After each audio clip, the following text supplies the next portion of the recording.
আসসালামু আলাইকুম এভরিওয়ান। কার কার এরকম গ্রেভি এবং স্পাইসি চিকেন পছন্দ অবশ্যই আমাকে জানাবেন, এবং স্পাইসি চিকেন খেতে হলে অবশ্যই ধৈর্য সহকারে আমার ভিডিওটা দেখতে হবে, তাহলে এরকম গ্রেভি একদম স্পাইসি চিকেন রান্না করতে পারবেন। তো চলুন কিভাবে রান্নাটা করেছি।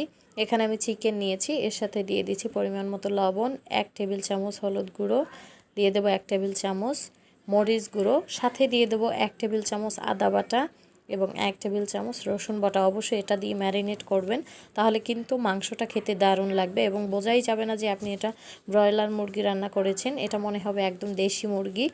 এবং স্পাইসি করে রান্না করতে হলে অবশ্যই এরকম করে মশলাটা মেখে তারপর ডুবো তেলে ভেজে নিতে হবে। তো এখানে আমি সয়াবিন তেল দিয়ে ভেজে নিয়েছি, আপনারা চাইলে সরিষার তেল ব্যবহার করতে পারেন। তো চিকেনগুলোকে আমি ভেজে নিচ্ছি ভালোভাবে। তো এক পাশ হয়ে গিয়েছে, এখন উল্টে অন্য পাশ ভালোভাবে অন্য পাশ নেড়ে চেড়ে দিব। তো অবশ্যই যারা নতুন আছেন আমার এই চ্যানেলটিতে অবশ্যই সাবস্ক্রাইব করে দিবেন এবং ফেসবুক পেজটি ফলো দিয়ে দিবেন। তো মুরগির সাথে আলু দিব। এখানে আলুটা আমি কেটে ধুয়ে পরিষ্কার করে এর সাথে সামান্য হলুদ মরিচ লবণ মেখে এটাকেও ভেজে নিচ্ছি। চিকেনটা হয়ে গিয়েছে ভাজা, এভাবে একটু বাদামি করে ভেজে নিতে হবে, তাহলে কিন্তু খেতে দারুণ লাগবে। তো সাথে আলুটাও আমি ভালোভাবে একদম ভেজে নিচ্ছি। তো আলুটা ভাজা হয়ে গেলে এ পর্যায়ে আমি তুলে এই যে ভাজা তেলের ভিতরে আরেকটু তেল দিয়ে তারপর রান্নাটা করে নিব। তো অবশ্যই ধৈর্য সহকারে ভিডিওটি দেখবেন, তাহলে খেতে কিন্তু দারুণ লাগবে। এবং আমার মতো রান্না করলে অবশ্যই আপনারা যে কেউ এই মাংসটা খুব মজা করে খেতে পারবেন। তো এখানে আমি মশলা হিসেবে দিয়েছি তেজপাতা, দারুচিনি, এলাচ এবং দিয়ে দিচ্ছি 1.5 টেবিল চামচ আদা বাটা এবং 1 টেবিল চামচ রসুন বাটা এবং স্বাদ মতো লবণ এবং মরিচ গুঁড়ো দিয়ে দিচ্ছি 1 টেবিল চামচ, হলুদ গুঁড়ো 1.5 টেবিল চামচ। তো এটাকে একদম লো আঁচে দিয়ে 2 থেকে 3 মিনিট কষিয়ে নিতে হবে এভাবে তেলের উপরেই। এরপরে একটু সামান্য পানি দিতে হবে এটাকে কষানোর জন্য। তো অবশ্যই আপনারা যখন মশলাগুলো অ্যাড করবেন তখন কিন্তু চুলার আঁচটা একদম লোতে দিয়ে তারপরে মশলাগুলো দিবেন, এতে করে মশলাটা পুড়ে যাবে না।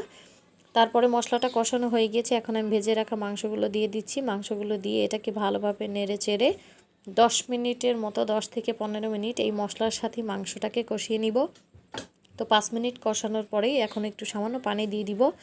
পানি দিয়ে এটাকে ভালোভাবে নেড়ে চেড়ে ঢেকে দিব, এতে করে মাংসটার ভিতরে পরিমাণ মতো মশলাটা ভালোভাবে সেট হয়ে যাবে এবং ভালোভাবে কষানো হয়ে যাবে। তো আমি একটু ঢেকে দিচ্ছি, ঢেকে আমি 10 মিনিটের মতো কষিয়ে নিচ্ছি এবং ঢাকনাটা তুলে দিলাম। দেখুন মাংসের ঝোলটা কিন্তু ঘন হয়ে আসছে। এখন একটু টেনে যাওয়ার পরে আমি এর সাথে আলুগুলো অ্যাড করব।